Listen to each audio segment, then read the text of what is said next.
Hello, Facebook ads people. I'm Konstantinos, and this is the Facebook ads breaking news podcast.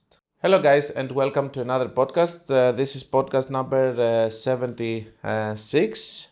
Before we go into our topics and the summary of the topics, two things that I must say is first of all, thank you very much, guys, for 70k subs. We just hit this mark today and the channel is growing. I hope that it's going to be 100k by the end of the year. And I never expected that I would get a trophy from YouTube, but that would be, really rewarding for me. One thing is that, first of all, I think that now we're the second or the third biggest channel that talks only about Facebook ads. Of course, Ben is the first. This is undeniable for the amount of subscriber he has, and I think that Sapel is second, and we go third. But I do believe that we have more, more things to do. Just for your information, I'm hiring more people to do with video editing so that we can increase the quality of the videos. Now I have 2 video editors for the 3 videos per week. Now we're going to go to 3 so that each one of them will have their own video and the quality is going to increase. Secondly, all of you guys that you came and you work with me, I know that some of you are listening also to the podcast. Thank you very much. It has been a great experience. I started uploading also some of the reviews that people gave me about the mentorship programs, which were actually new, and they work pretty well. Actually, they're full. There are no spots available. Whoever wants to join, they have to wait on the queue. And over there, I have also some testimonials below that they're coming from people that they have been through the program and their experience. And the last thing that I need to say is that I will keep doing whatever pleases me, which is to understand better Facebook ads, do also a lot of videos with ad accounts as I do. For your information, the podcasts are going to stop for a whole month. Maybe we will do one podcast at the start of August, but guys, I really feel like I need to, stop for 1 month the podcast on August. The videos are going to continue normally. I'm going to just stop the podcast. Whoever is on the Patreon, you can decide if you want to stay for a month without podcasts and stuff. It's totally fine if you unsubscribe. I really get it. And when the podcast start again, you can start all over again. It's up to you what you're going to do. When it comes now to the podcast itself, what is going to happen on August? Sadly, we will have to talk only on comments or on the inner circle for the people that they are inside, and on the group for things that are coming up. I hope that's going to be a good August period, because apparently, guys, after January and February being okay, then we had just really bad periods which were long, and it made our lives difficult for us that we do Facebook ads. So I just think that we need a break, and we had that break. We already have this break right now this month. I see a lot of people, I'm not going to call them crying, but having issues on the month of on the Europe with the results. To be honest with you, I'm not seeing that across my accounts. I see other people telling me that they have a bad period and stuff. I'm just seeing it on some accounts. For me, it's a mixed situation. The good at accounts are doing well. For the last 2-3 days, yes, there is a drop, but still, I don't consider this month bad at all. I think that this month was okay and good. And yes, there are some drops here and there, but some stronger ad accounts that were just fine. But that's my experience with that.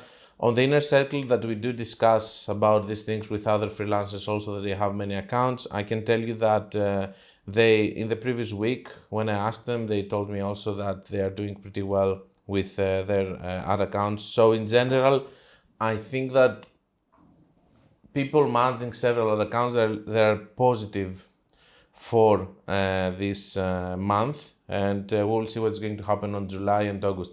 So on August, no podcasts. I'm going to video shoot content so that we can have for all of this period, not stupid content, interesting content.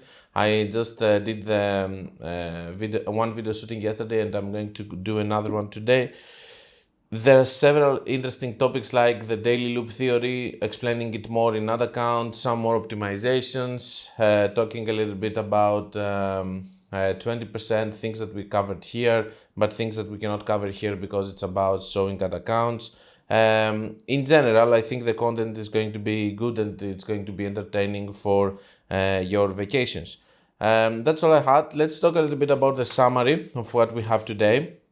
We'll talk a little bit about one test that I'm thinking of doing on flexible ads. The next thing is the breakdown of creative element is now broken with Meta. We're going to discuss about that. Then I would like to discuss a little bit about where the hot pockets are being formed and where the optimization is happening on the ad or ad set level. The new learning phase that we have from Meta. One stupid message that came to the email of some of my clients about consolidating all of their ads. And the main topic is going to be today that you just need to find your own strategy and one trick ponies and the blueprints and all of that don't work with Facebook. You just need to be able to understand what is working and what doesn't work in each one of the ad accounts that you manage or for your own ad account. And then, of course, we have your questions. Which is, 1, 2, 3, 4, 5 pages of your questions. Now, let's start, okay? Let's get started. Now, let's discuss a little bit about the flexible ads and a test that I want to do. For all of you that you don't know it, we have dynamic creative ads, which are replacing flexible ads. Flexible ads are replacing dynamic creative ads. What does this mean? That means that we have a new setting. We don't have anymore the toggle on off button of dynamic ads on the ad set level, but we can see flexible ads now, which are operating in the same way. The only difference is that you cannot set your own different variations of call to action button, but everything else is the same as the dynamic creative ads.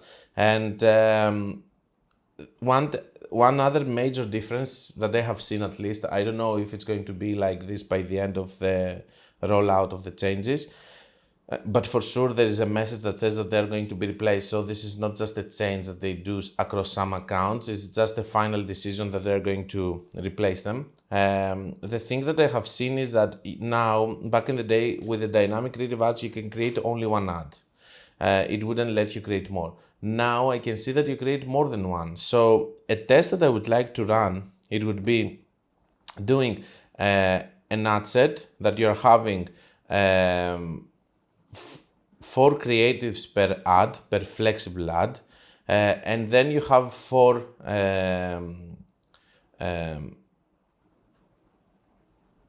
so you have 4 creatives per ad and 4 ads per ad set. 3 to 4 ads per ad set.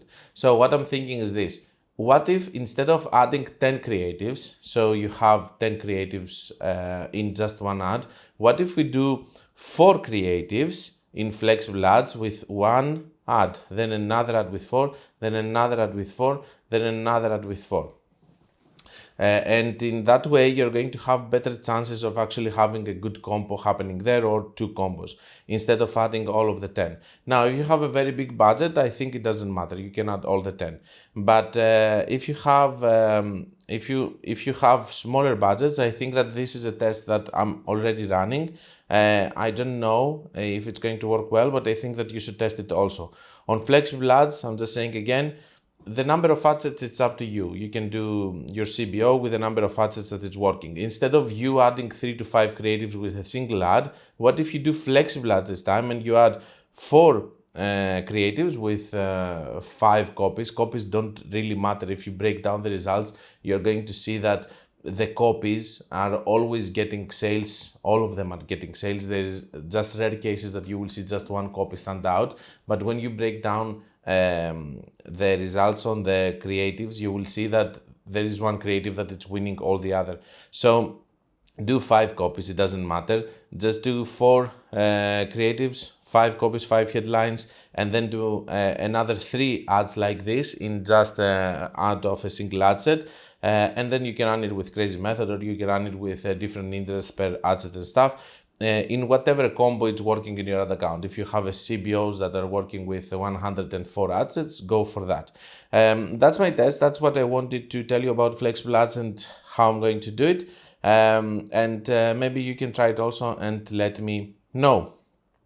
Now, one thing that is broken right now on Meta is the breakdown by dynamic creative element. When we were doing dynamic creative ads, we were able to press breakdown and break down the results by age, gender, which we can do anyway. But especially for dynamic creative, we can break down the results and see where the sales are coming from. For example, which call to action button, which copy, which creatives. Now, the breakdown by dynamic creative element, it's actually broken. All the other breakdown things like call to action, copies and stuff, they're working really fine. But the only thing which is broken is this. I think it is a bug. I don't think that we're not going to have this thing anymore. I just think that it's a bug that they just need to fix, and maybe it's related with the changes that they're doing and now having flexible ads.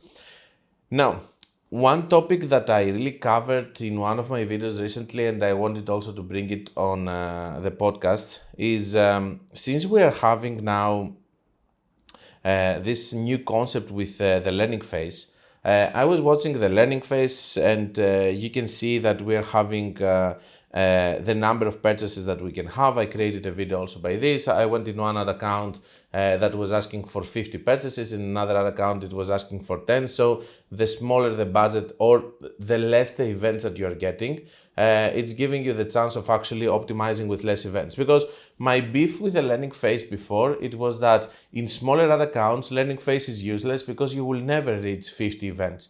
So now they make it 10, which makes more sense. And I think that by doing that, now we're going to be able maybe to focus a little bit more on the learning phase and try to understand it or try to pass it. On the other hand, while I was doing all of that, I was just observing learning limited ad sets not getting out of the learning phase and stuff, or ad sets getting still on the learning phase, not having really big differences with the results that you were getting, even if it was dynamic, if it was learning limited or whatever. I haven't seen any big differences in terms of results and ROAS. Sometimes I can see even learning limited ads doing better than others that they pass the learning phase. So still, I don't know if it's going to be something major on my end and how I'm going to calculate the success of an ad. But for sure, now that we have this 0 out of 10 and it's letting us know how much more we need to spend in order to get past the learning phase, it's actually good. I think that the only reason that they do that is because they want to push you in a way to spend more so that you can pass the learning phase. Just from the perspective of me managing ad accounts and campaigns, I can tell you that I haven't seen any difference with campaigns that they pass the learning phase. Even on periods that they're bad and you have a campaign coming from the past, campaigns that they pass the learning phase, I cannot tell you that they survive more, for example, from other campaigns that they didn't pass the learning phase. So I just think that this is another incentive from Meta to make you spend more, like a game, you have 7 purchases, or you can go and you can pass the learning phase, spend a little bit more to get to that, and focus more on the learning phase instead of focusing on the results. It's actually a very clever move, and the fact that they limited it from 50 to 10 for smaller ad accounts or ad accounts that they don't have volume, because I have ad accounts that they spend a lot of money for high ticket, and they don't have 50 events, they just have 10 events. So it's related to those 2 factors. And by just observing that and by just seeing the learning phase, the new thing and stuff, and playing a little bit with it, I have realized that when I was going to see on the ad level how many more it needs, it was telling to me go to the ad set level. So we have a pure answer over here that the whole optimization process is happening on the ad set level. Now, hot pockets. Hot pockets are being formed on the ad level. Why? Because when we're running advanced plus campaigns, first of all, I believe that they're being formed there, while I was believing in the past that they're being formed on the ad set level. They're being formed there, the hot pockets, because when you are doing your ads, for example, on the ad level, you are adding your pixel there. The thing that you are adding on the ad set level is the pixel that you're going to use for the optimization event, okay? Basically, you're saying this is the pixel and this is the event that I'm going to use for the optimization event. So this is not, you're not saying that this is where you're going to, anyway, you're not saying that this is where the hot pockets are going to be formed. But on the other side, on the ad level, you go and you list your pixel on the bottom. So you do say that this is where the hot pockets are going to be formed. Again, this is my idea and stuff. If you disagree with that, let me know. Why do I care about that? First of all, because I want to understand it better. But in the way that I see it, when you have, second of all, we have the Advantage Plus crazy method where we have several ads over there, and we can see that different hot pockets are being formed while we have only one ad set. So the hot pockets are being formed on the ad level, I'm sure of it now. Thirdly, when you go on the ad level, now what I believe that is happening is that it gathers, let's say for example that we have over here ad set 1, 2, 3 and 4. It gathers, for example, with a hot pocket that is being formed here, hot pocket 1, hot pocket 2, hot pocket 3 and hot pocket 4, okay? Being formed based on the randomness of the initial result and stuff. If you don't know what we're talking about and what are the hot pockets, you can check the videos about the hot pockets. So in hot pocket 1, let's say that we got 10 sales. Let's say that in hot pocket 2 we got 23. Let's say that in the other one we got another 11. And let's say that in the other one we got another 16. Okay, so we got the 50 events. Okay, I think. 10 plus, yes, 16. Yes, so all of these 50 are going to go to the ad set where the optimization is actually happening. So on the ad set level, it does say, okay, I got these 50 events. I'm actually passing the learning phase. The hot pockets, how are they being formed? They are being formed in a way that you say, okay, it was Konstantinos, locating Konstantinos through the pixel that we are listing on the ad level. So it says, okay, I will target similar people like him and similar people with the ones that they're actually resonating with my creative. The creative is very important and people resonate with the creative. Someone would buy something with creative A, but they wouldn't buy something else with creative B. The same person, if it was the same product, that it was showing different uses of the product. So people resonate with different videos, even for the same product. The point over here is this. On the ad level, the hot pocket is being formed based on the creative, based on the data that it gets, and it forms a hot pocket. And all of this data is being gathered and it goes immediately to the ad set level where the optimization process is actually happening.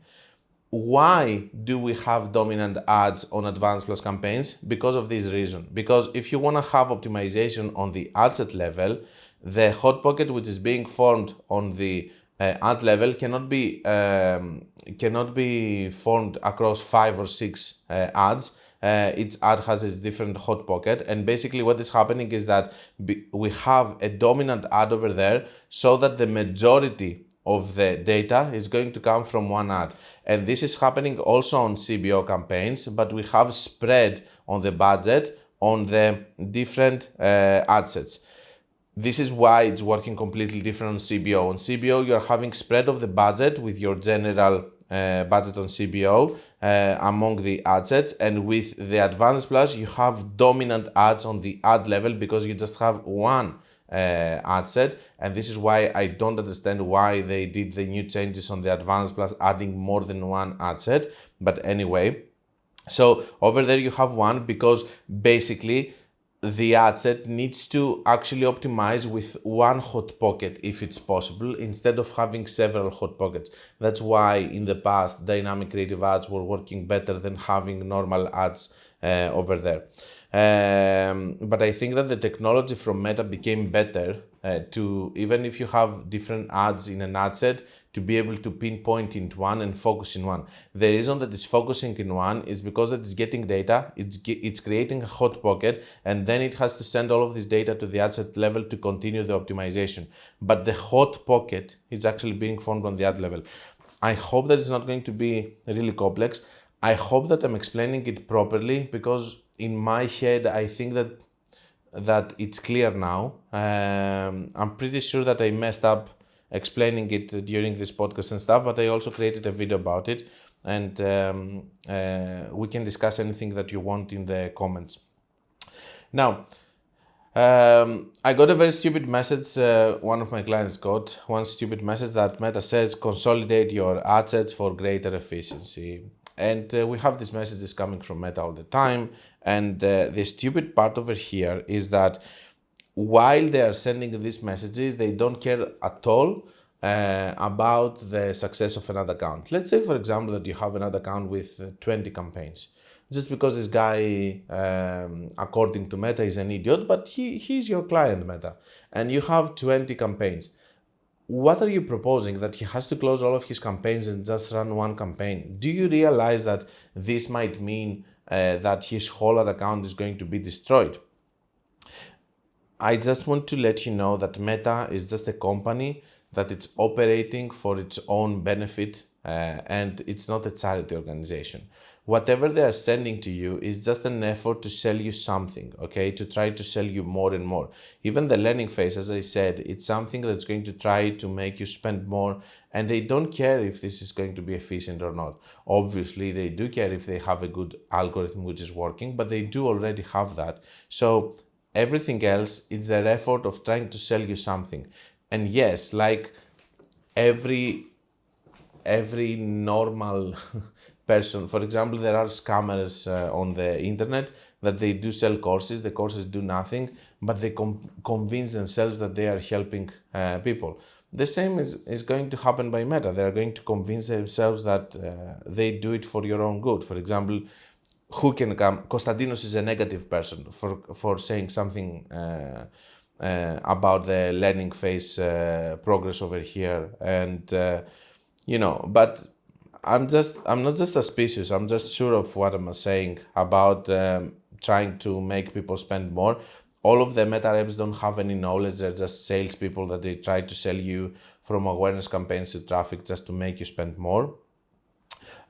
All of the things that they're doing in terms of testing, they're not giving you funding of 100%, except from some cases. They just give you 50-50. By the way, for them, testing is giving you credits, it's free. Okay, it's not like they take money from their bank. It's just a number. You're going to spend X amount there. So even the tests that they're giving you 50% to test something, of course, it's helping their algorithm and the R&D and everything, but still, this is something that you wouldn't do otherwise. So it's another method for them to sell you to do a test for something that they're going to benefit from the data, but they are also going to make some money that they wouldn't make otherwise. All of the things are based on that. Now, why do they ask you to consolidate? Guys, I don't know if it's a server issue, if they want the people to run less ads and stuff. I just don't buy this thing that we do care about your success. They don't care at all. Okay, so I haven't figured out yet why they want to have less campaigns. Maybe they just want to make it more simplified. Maybe the less campaign structure is helping more the algorithm to understand and get data. Maybe it's a server thing and they want to have lighter ad accounts, that they don't have many campaigns, because I can see that in ad accounts they have many campaigns, it's laggy. I don't know what is this, but for sure I'm sure that it's not about because they care about your ad accounts and if you're going to make money or not. On the bigger picture, they do care if people make money on the platform so that they can keep using it. But on the other hand, when they propose things, they don't care if this is going to be beneficial for you. They just care about how much more money they're going to make because of what they have proposed. So be careful with what they're proposing. We have covered other messages that they have, automated messages, and how bad suggestions are all these. But anyway, let's move on from that also. So one topic that I want to cover today before we go to the questions is the mentality that I see from several people. So several people joined the Chosen 5 program. It was full immediately and stuff. And I can see that a lot of times people are coming from other groups and they have a mentality, okay, let's follow this blueprint, let's do this campaign, and then when it's doing well, let's duplicate it 3 times, and then let's duplicate it 5 times, and or increase the budget by 20%.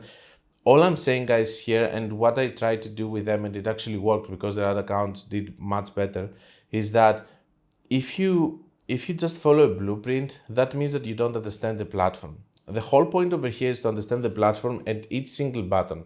You cannot just operate in each ad account with the same structure and strategy just because it worked in another ad account. For example, I'm having one ad account which is doing raffles, and I'm breaking any rule to the last 3-4 days that we have, the last days before the draw, because everybody's buying tickets then. So I'm just doing ads like crazy. I'm just increasing from 5K to 10K, and then from 10K to 20K. And even on the last day, I go to 50K campaigns, and because the next day I'm going to close them. So I'm not afraid of the consequences. I'm not afraid of building something for long term. I just know that these are creatives that are going to run now and they're going to end. They have a lot of data from the previous months that we were running, and now it's the last day. So I'm not even caring about learning phases, 20% rules, nothing. I just adapt my strategy to the unique parameters of this ad account. And there are many more cases that I can just bring up. For example, I started one new company. It was on Netherlands, a new ad account, new pixel, new everything. It worked immediately, but I did 2 things. First of all, I understood that this is a high ticket product, so I didn't start with $100 that most people would start, but I started with a campaign of $300. And then I did also Advantage Plus because Netherlands is a very small country, so there was no point for me to go to interests. Now, if I take this mentality and I go and have a new startup which is starting on United States, and I just do the same, okay, about the budgeting, but what about the Advantage Plus? Most probably I'm going to fail because on United States, the audience is going to be 260 million people. This is why I'm saying that you have to think each case in a different way, and you have to analyze each ad account in a different way in order to know what kind of campaign you're going to do, what kind of structure you're going to have, how you're going to approach each different case. If you're just having a blueprint, for example, you have a blueprint of doing a CBO campaign with 5 ad sets, and you are in a company that it's having a cost per purchase of 25, and then you go in a company that is having a high ticket item of $1,000, and you just do a CBO with the same amount of ads and the same budget. Well, that means that you're just following like a headless chicken, just a strategy, and that's it.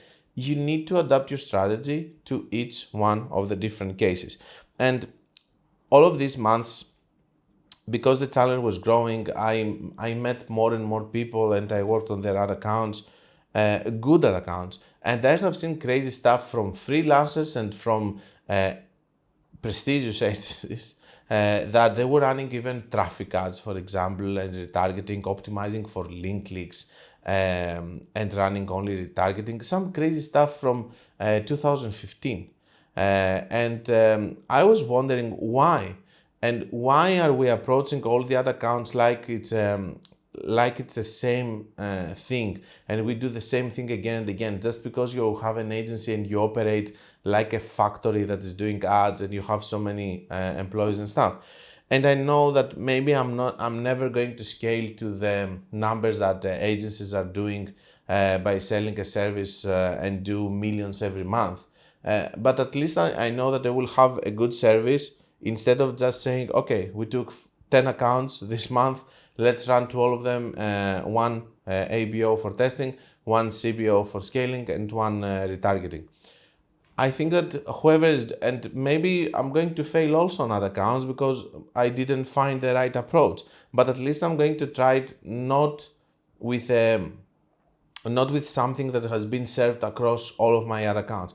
All of my other accounts, they have different strategies. The reason that we show in this channel all of these different ways is because I want you to test different things on your other accounts and see what is working better for you. I never told you that crazy method is going to work everywhere.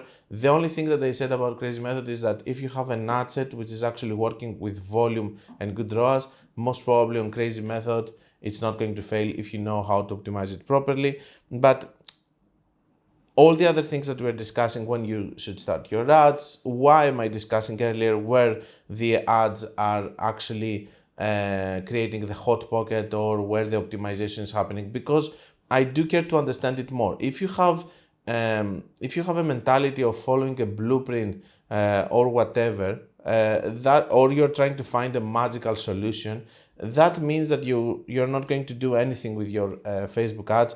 And I'm really sorry for that, because I'm seeing people changing their mentality. For example, why do we explain the daily loop?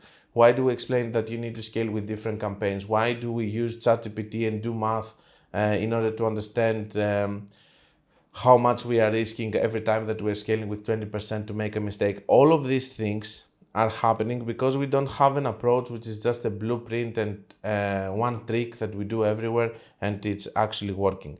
And yes, maybe I'm using the crazy method in 60, 70, 80% of my other accounts because it's working, but this just means that this thing is working across several accounts. I just think that for all of you that you're watching this and you're thinking that, okay, I'm going to watch Konstantinos or buy his course to find his secrets and stuff, it has nothing to do with that. Even my course and even the mentorship programs and stuff, it's all about teaching you a mentality and understanding how you need to analyze Facebook ads for the different cases that you are going to have. And apparently, guys, it's working because, first of all, this is what is working for me. But secondly, I can see people that they have changed their mentality completely and they're doing much better with their ad accounts because they analyze what they're going to do, not based on a blueprint that they have to follow no matter what, but based on what they see and based on their understanding of the platform. That's all for today. I hope that we're going to solve this thing with blueprints. And I know that they are really, it's really easy for people to just say, take this blueprint, follow it and stuff. But on the other hand, that's why their channels are not growing, okay? Because they're just not going one extra mile further to understand better the algorithm and try. And I'm not saying that I have understood the algorithm 100%, but at least I'm trying. I'm not just showing one blueprint that is going to work everywhere, and whoever doesn't do it, he's either an idiot or he didn't try enough or his product is wrong or whatever. And yes, there are the cases that there are going to be products that they are set and people don't understand that and they just try to again and again. But there are cases of people that they're just following something completely stupid and wrong, which is working on something else. I'm not saying that it doesn't work. I'm saying that it works on something else, but it's not going to work on them just because there are some people on channels that they teach just a blueprint and what you should do, and that this thing has to work across all of our accounts because it's convenient to teach people like this and it's saving them time and all of that. Let's move on. You know my opinion about this thing. I have said several times my opinion, so let's move on. We have Martin over here. Does anyone use Facebook ads cold traffic to sell an online course using a webinar funnel? This is exactly the thing that I was explaining earlier. So you have something, Martin, over here, okay? And you have a webinar funnel, and you're asking other people what are they doing in their webinar funnels. I'm not saying that it's wrong from the perspective of taking ideas, but on the other hand, you're not trying to find your own way. It's totally fine if you copy, by the way, someone else who is already successful. But on the other hand, you should not expect to have the same results as them because you don't know exactly what they're doing or how trained their pixel is or whatever that may be. So this mentality of asking what should I do, I have a webinar, what should I do in order to sell? I don't find it correct um, from the perspective of that every webinar is not the same. Okay, let's see what he says. Do you bother advertising to the 65 plus demographic? I've made 6 sales in the past year for my piano course, but for sure then you have a problem with your funnel. But I've generally found it very tough with this age group, and I get a lot of freebie seekers. I've been targeting 40 to 65 with piano interest, but Facebook always sends me mainly 65 plus traffic as the cost per lead is cheaper. Of course, it could mean my webinar isn't good enough, but I sometimes get emails from people in their 80s saying they have no money or they can't play the piano due to the poor health. I feel someone who is 66 is more likely to buy than someone who is 90, but there's nothing I can do about that with Facebook. Should I just target up to age 64 and tweak my webinar masterclass? This is what I would do if you get so bad traffic there. Should I carry on with 65 plus? Should I try a low ticket offer instead, so no free lead magnet, and upsell with my main course? This way I get buyers into my funnel straight away. I've heard this can work well, but there are a lot of moving parts, so it is complicated to get it successfully working. So I did reply to this by saying that all of the things that you're saying, you can just go and test them and see what kind of results you have. And then you have one or two comments below coming, which the people came with the best intention, okay? And they say, you should do this because this is working for another webinar client that I have. You should do that. By the way, if I realize that you are trying to sell your services within my group, you are getting banned, okay? I think that the person that replied to him replied in a very good way, so I cannot ban you. But if I have the sense that you're trying to sell, because you said I'm running several webinar funnels, blah, blah, and stuff, you didn't say if you want help and stuff. But for sure it could work, and maybe he messaged you, I don't know. But if I understand that any of you is trying to sell services through the group, the ban is instant. So the other person came and told him that I'm doing this and that and that and that, and at the end he didn't say, for example, he said, and I feel like it's working pretty well. Let me see actually, so that I'm not going to. No, I want to be fair of what they said. We always have to be fair. There it is. So, been working with clients selling courses via webinars, and the problem you face is very common in the info selling. You can go on any ad network on the internet, and it will give you the option to target 18 to 65 plus, but you'll still be getting leads of 90 years old, and there is nothing you would be able to do about it. The problem is your offer funnel here.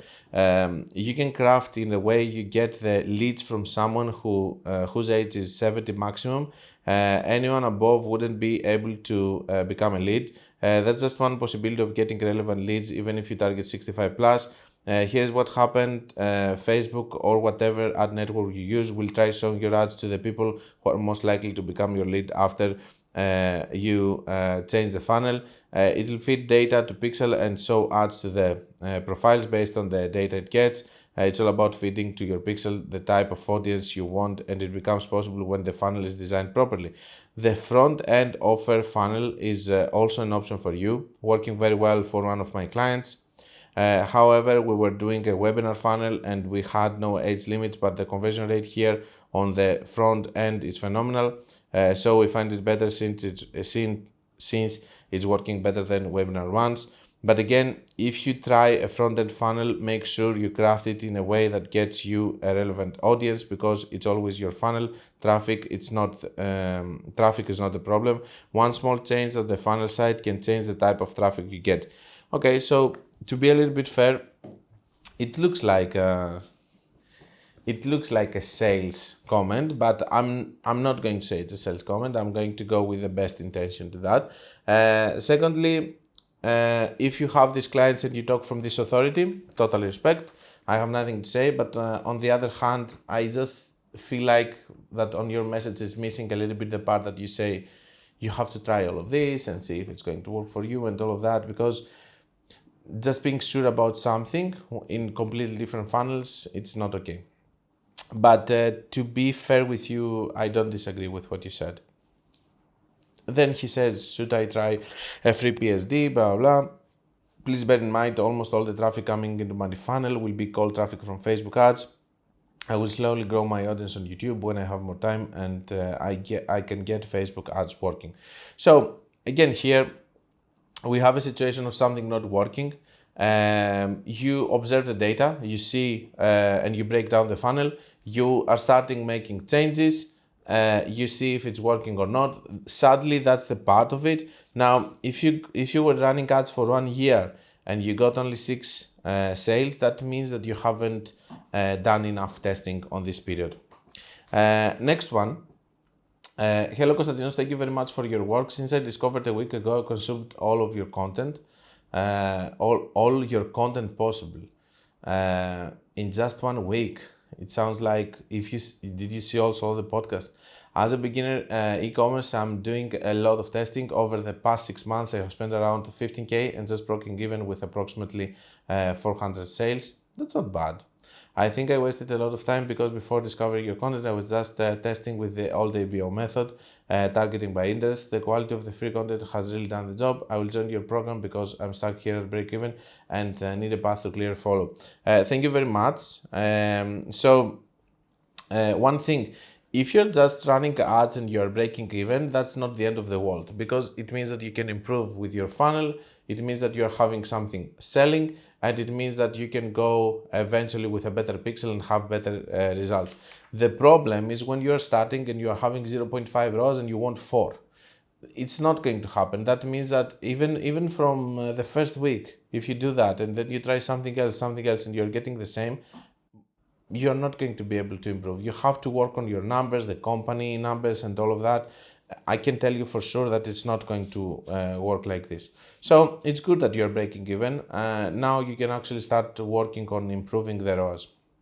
Next one, we have Onur over here. Hi Konstantinos and other friends. I want to share my case with you. Graphs from my ads manager. I'm not going to include the graphs, and would love to hear your ideas. Both CPMs and ROAS were doing great, but I made a serious mistake 10 days ago. I had 4 winning creatives, one of which was the best among them, and I scaled up the best creative too much. I was duplicating, increasing the budget of the best performing campaigns, but without realizing it, I was actually always increasing the budget of the best creative. Yeah. The day before the decline, I spent 3K on the best creative and total 2K on the other 3, and then my ad account collapsed. I was a 500K ad account, and that was my biggest mistake. I've been losing 1 to 2K every day. In the last week, I had to reduce daily budget. I brought it down to 3K, but I'm still losing money. If anyone has any ideas on how to save my business, it would be much appreciated. Now, that's why I don't like to scale. I just like to scale with campaigns. Obviously here we have a mistake. He didn't mean to do that. But let's discuss a little bit about the case that you are having something working and then you scale it too much because you are greedy or you make a mistake. It doesn't matter. First of all, as I said, when you scale like this, eventually you're going to make a mistake. It's impossible not to make a mistake. And the mistake would mean that your whole ad account most probably is going to collapse. The second thing that I have to say about this is that when this is happening, you need to forget the results that you had in the past. Okay, it's like the effect with a previous girlfriend, as we said. Okay, that you have a girlfriend for 10 years and then you have a new girlfriend and you want to start from the place that you stopped from your previous girlfriend with the new one. So this is not going to happen. And let me tell you that when this is happening and your other account is collapsing, you need to forget the numbers that you were getting and just start approaching it like you don't know the other account. I know it's very difficult, but this is the truth. Because I see people saying, yeah, but I was doing 10K per day, blah, blah. You were doing 10K per day and you f***ed up. So let's move on and let's see what you're doing now. Because people tend to forget how much time it took them to build it and the effort and all of that. And they just focus on the fact that they just want to go fast back to this place while they don't remember how long it took to them. In order for you to reach the point of doing that, first of all, you had the hype of your new business, all of that. Now you have something which is more saturated comparing to what you had before. You are having also a situation that because of your mistake, other people took your budget, because this is how Facebook is working, okay? If we're having 10K and you just do a mistake and you lose 2K of your spend, someone else is going to spend this 2K and get these sales. So in order for you to go back to the 10K, you need to be consistent and you need to try until someone is going to make a mistake of 2K, or step by step you're just taking a little bit and a little bit from your competition, a chunk of the market and their spend. So the whole spend is going to be spent anyway, okay? The point is, if you are liberating some of your spend, you need to know that then you have to win it back, okay? Now, last thing, which is important over here. When you are lowering your budgets over here, it doesn't mean that it's going to work. A lot of campaigns are not recovering when you're breaking the point that you are scaling and it's becoming unprofitable. So what you can do is you can start all over again without remembering what was happening in the past. Just forget it. Just approach it as a new ad account. Some campaigns are going to recover like a 40%. It's less than 50%. 40% is going to recover when you lower the budget. And the thing that is going to happen is that you lower the budget for 2-3 days, it's going to be bad, and then it's going to stabilize. This is when you know that your action of lowering the budget was actually successful. So this is one thing that you can do, but it's not working. If you see that it's still collapsing and you lower the budget again, you wait 2-3 days. You lower the budget, you wait 2-3 days, because when you lower the budget immediately, you're going to have bad results because you're lowering the budget. It never means that you will have good results on the next day. I'm talking about collapsing accounts, okay? Not accounts that they're just doing well and you just want to control them a little bit. When an account is completely collapsing, when this is happening, the next day you're going to have bad results, the next day bad results, the next day it's going to be fixed, if it's going to be fixed. So you do lower the budget up to the point that you can see that you can save something. Last thing. As I said, you are approaching this without remembering what happened in the past. Maybe you have to decide if you're going to build it all over again. Start all over again, do your process and stuff, be patient. But most of the time, people make a huge mistake when they do that. They're not patient because they just remember that they were spending 2 weeks ago 10K per day, and now they're spending 1 or 2K per day, and they just want to go again to the 10K. So they make fast moves. They're being really aggressive and stuff, while they're not doing it in the same way that they did it in the past. And another thing is that maybe you have done all of this in a good period, and maybe if you're in a bad period, it's not going to be easy, or you're not going to be able to go back to your previous numbers. That's how you save, if you can save another account. But the other solution is that you can start all over again. When this thing is happening on the other accounts, if it happened to you and it actually stopped after you lowered the budget, you are lucky. Because most of the times when I see other accounts collapsing because of these kind of things, and I have seen them, for example, because of agencies taking over another account that it was operating and touching things and the whole other account collapsing. When this is happening, most of the times the whole thing is going to collapse and you will have to start all over again, with the problem of thinking that you were spending X amount of money, now you spend much less. You might be pushed to spend more money because you have operation costs and all of that. Anyway, it's a difficult situation when it's happening, but then there's not a magic recipe in order to save it. Actually, you will have to, be patient and just really professional and experienced about it. This is the end of the first part of the Facebook Ads Breaking News podcast. If you don't want to miss the second half of the podcast, where I'm answering all the remaining questions of the week, visit my Patreon page following the link on the description.